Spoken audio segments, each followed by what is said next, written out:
Today I fucked up by not looking closely enough at my new dog's doo-doo.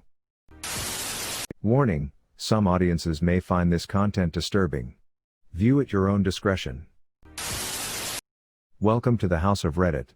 Today, we share some recent r/today I fucked up stories posted on Reddit. Today I fucked up by not looking closely enough at my new dog's doo-doo.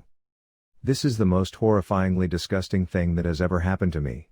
Fair warning. Last week, I adopted my first dog. His name is Franklin Beans and he is the absolute shit.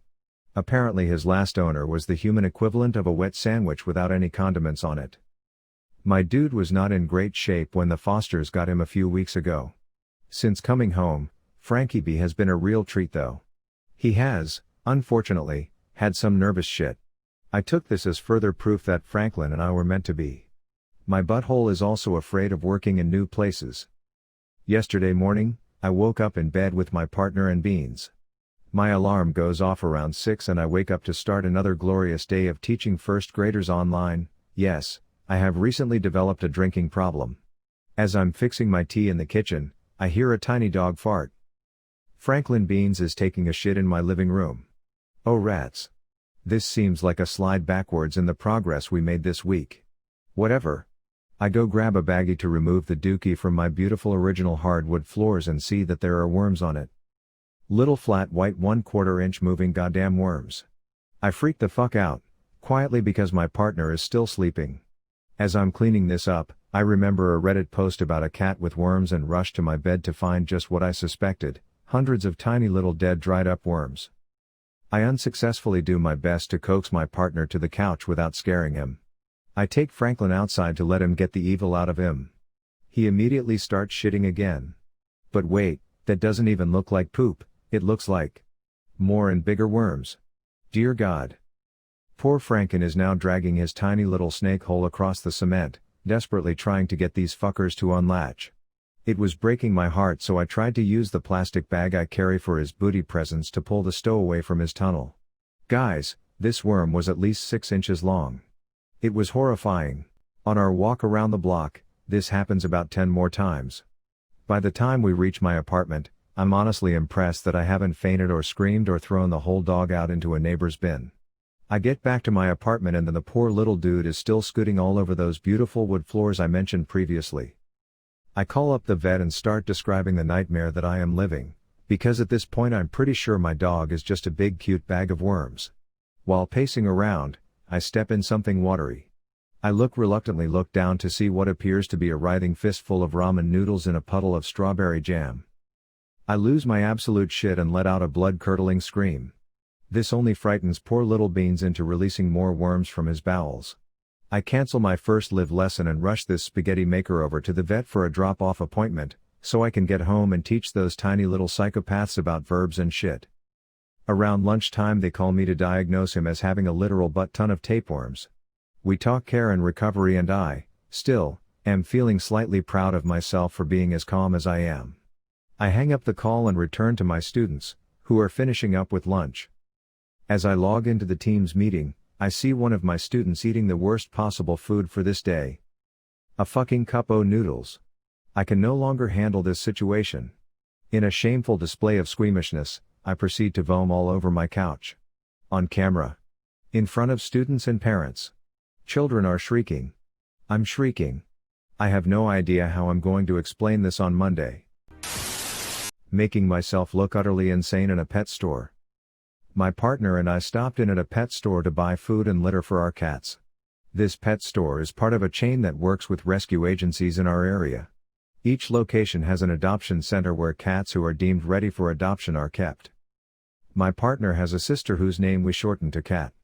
Cat has long volunteered for one of our local rescue agencies to foster cats, which are then brought to the various locations of the pet store chain in question. So we'll stop by the adoption center to look at the kitties, and sometimes they look familiar. That's right, sometimes we see cats in the adoption center.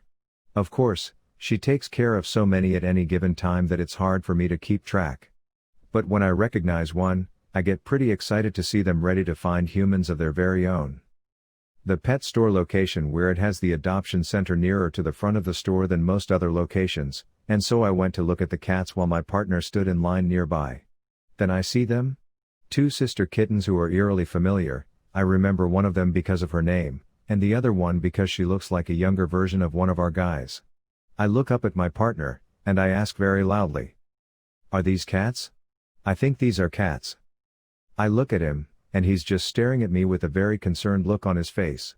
Confused, I continued, a little louder, "Seriously, I think these ones are cats." After a pause, a look of understanding comes to his eyes, and he just shakes his head. I then look at the other people in the line, who are also staring at me. Then I realize that, without the necessary context, it looked like a 30-something-year-old guy who wasn't entirely sure what cats looked like, and that I was excited to maybe be able to identify them. I return to the lineup and just silently wish for death.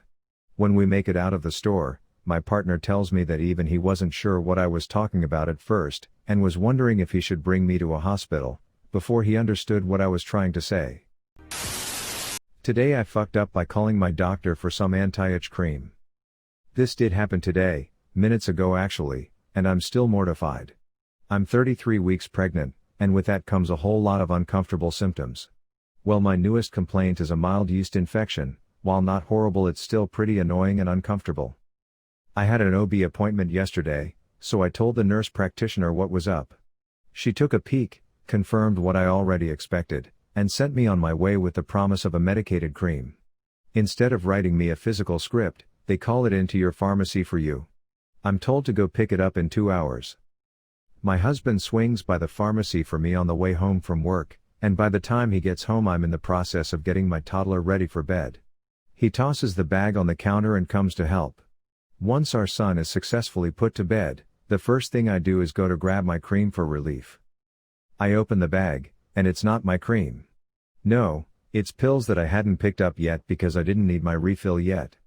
My heart sinks, and as dramatic as it sounds, I'm hormonal and itchy and uncomfortable and on the verge of tears. It's a Friday night, which means no one's in the office again until Monday, so no sweet relief for me. My trooper of a husband goes back to the drugstore. The pharmacy is now closed, but he grabs me an over-the-counter cream.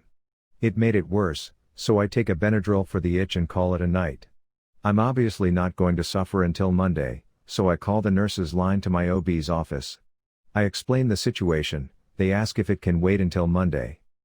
I told them no, not really, I'm rather uncomfortable, and they tell me I'll get a call back in 15 minutes. Here's the fucked up. Or maybe it was when I told them I couldn't wait until Monday. So 20 minutes later I get a call back, not from the nurse or the nurse practitioner. No, from the doctor himself, the doctor who delivers babies. I was shocked they bothered him on Saturday for this, so I asked if they filled him in. No, they instead told him it was an emergency. My poor doctor probably thought I, at 33 weeks, was in labor. I then had to awkwardly explain how his nurse practitioner just forgot to call in my itch cream. I was mortified. I apologized profusely and told him how embarrassed I was and that I didn't say it was an emergency, just that I was uncomfortable. I think my poor doctor was out to dinner, as he then told me when he got home he'd go online and call in my script.